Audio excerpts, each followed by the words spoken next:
Globalement, d'après le dernier recensement de l'OMS, il n'y a plus que 40% des structures hospitalières qui sont ouvertes.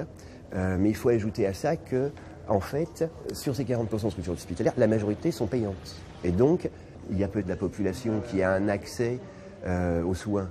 Les autres, même quand ils ont une structure hospitalière ouverte, ils n'ont tout simplement plus les moyens. La situation économique est catastrophique.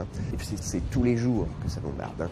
Et donc, les gens se déplacent au dernier moment, bien sûr, et ce qui fait que parfois on perd les patients parce qu'ils arrivent trop tard.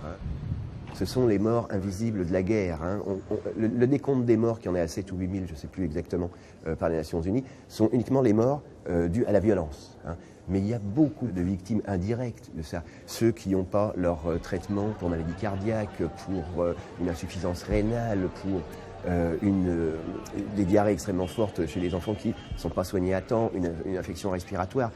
Et donc, si vous mettez en parallèle un État qui n'existe plus, je veux dire qui n'a plus les moyens économiques de maintenir ses structures hospitalières, des hôpitaux qui ferment parce qu'ils n'ont pas de médicaments, l'insécurité totale pour se déplacer au nord, mais aussi au sud. Il y a aussi des niveaux d'insécurité qui sont hauts, qui ne sont pas dus au bombardement, qui sont dus à des activités criminelles, etc.